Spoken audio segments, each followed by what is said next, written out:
ইদানিং তো নিজেকে খুব হিংসুক মনে হয়, কেনই হবে না বলে। নিজের হাতে গাছ লাগালাম, তারপরে চারা করে আরেকজনকে গিফট করলাম। সেই গাছে দেখেন এত সুন্দর ফুল ফুটেছে।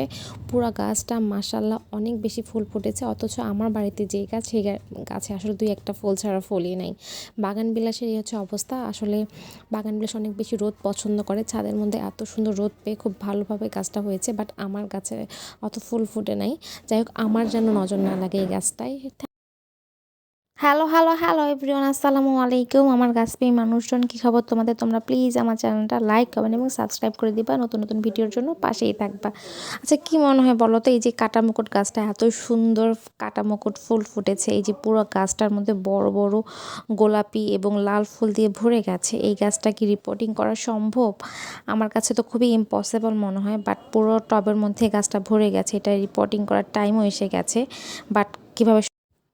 হ্যালো, হ্যালো, হ্যালো এভরিওয়ান, আসসালামু আলাইকুম। আমার গাছপ্রেমী মানুষজন, কী খবর তোমাদের? তোমরা কেমন আছো? করমচা গাছ কে কে দেখেছো এবং করমচা ফল কে কে খেয়েছো এবং কার কার অনেক বেশি পছন্দ, আমাকে একটু কমেন্ট করে আজকে অবশ্যই তোমরা জানাবা। আমার কিন্তু করমচা একদম পছন্দ না, আমার কাছে অনেক তেতো লাগে, আমি খেতেও পারি না। এটা হচ্ছে করমচা গাছ, যে এটার ফুল এসেছে টুকটাক। আমি আগে করমচা গাছ অনেক ছোটোবেলায় দেখেছিলাম, এরপর ভুলে গেছি। রিসেন্টলি এই করমচা গাছটা আমি একজনের বাড়ির ছাদে পেয়েছি। মাশাআল্লাহ, গাছটার পাতাটা অনেক সুন্দর, ফুলটা অনেক সুন্দর, বাট হচ্ছে করমচা ফল খেতে পারি। শীতকালে ম্যাক্সিমাম গাছের পাতা পড়ে যায়, কিন্তু বসন্ত শেষ হতে হতে প্রত্যেকটা গাছে আবার নতুন করে পাতা চলে আসে, নতুন কুঁড়ি চলে আসে। মাঝে মাঝে মনে হয় যে জীবনটা কেন এমন হলো না, জীবনটা কেন একটা সময় যে আমাদের জীবনে ঝরা পাতাগুলো আছে, মরা পাতাগুলো আছে, একবার ঝরে যেত এবং কিছুদিন পরে আবার নতুন করে নতুন ভোর হতো। আসলে হয় না, যুদ্ধ ছাড়া জীবন হয় না, কষ্ট ছাড়া জীবন হয় না। জীবন নতুন করে শুরু করাও আসলে খুব একটা যায় না। এটা হচ্ছে একটা তেঁতুল গাছ। ২৬ সালের প্রথম ঝড় বৃষ্টি উপভোগ করা হয়ে গেল। গতকাল সারারাত মোটামুটি ঝড় বৃষ্টি হয়েছে এবং ঝড় বৃষ্টির ফলশ্রুতিতে পুরো আম গাছ এবং প্রত্যেকটা গাছের পাতা প্লাস হচ্ছে ছোট ছোট আমের মুকুল, লিচু গাছের মুকুল সব পড়ে গেছে। যদিও এটা আসলে এই সিজনে বৃষ্টি হওয়াটা এই সময় খুব ক্ষতিকর হয়ে গেল, কিন্তু আল্লাহ যা করেন ভালোর জন্যই করেন, এটাই আমাদের বিশ্বাস রাখতে হবে। Thank you everyone. জামরুল ফলটা কার কার পছন্দ? আমার কিন্তু একসময় জামরুল ফলটা পছন্দই ছিল, খেতাম ভালোই। ইদানিং একদম ভালো লাগে না, পুরো পাইনসা লাগে, খুব একটা মজাও লাগে না। একসময় অনেক খেতাম। এটা হচ্ছে জামরুল গাছ, ছোট একটা জামরুল গাছ। আগে তো অনেক বড় জামরুল গাছ থেকে জামরুল পেড়ে খেতে হতো, এখন তো হাইব্রিডের যুগ, ছোট ছোট গাছে অনেক জামরুল ধরে। বিশেষ করে ছাদের মধ্যে এইসব গাছ লাগালে রোদের কারণে অনেক বেশি ফল হয়। হ্যালো, হ্যালো এভরিওয়ান, আসসালামু আলাইকুম। তোমরা প্লিজ আমার চ্যানেলটা সাবস্ক্রাইব করে দিও, লাইক কমেন্ট করে দিও।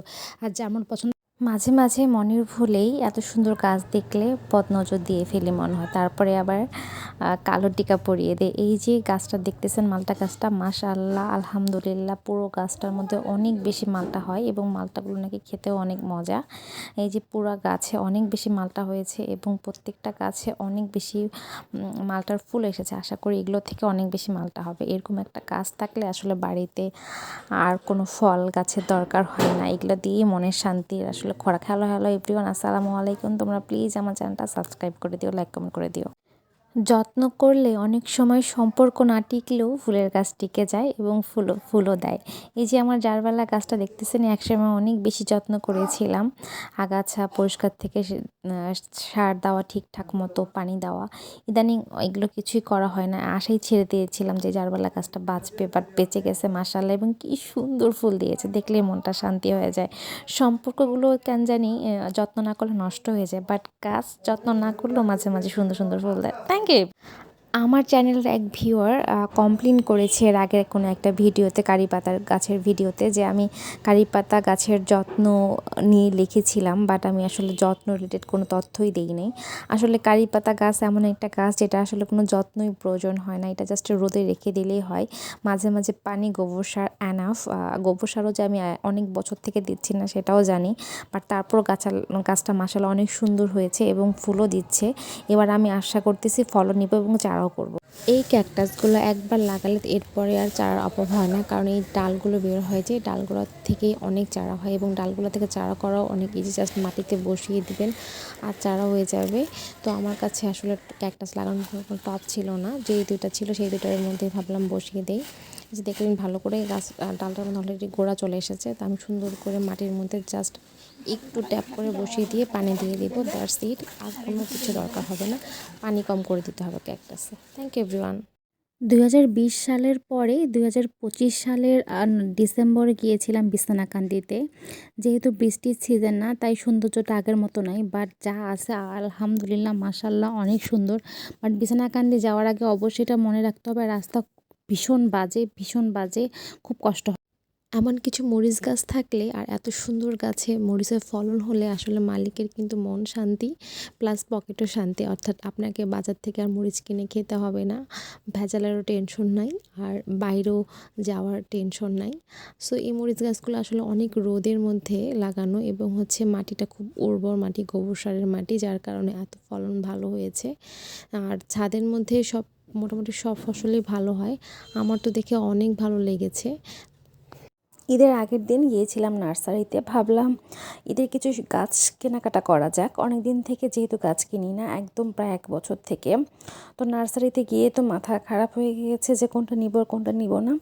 এই জিপসি গাছটা আমি চোখে পড়লো, গাছটার দাম ছিল মাত্র 50 টাকা। আমার কাছে মনে হলো ওয়ার্থ ইট, 50 টাকা এত সুন্দর একটা গাছ পাবো, প্লাস অনেক ফুল।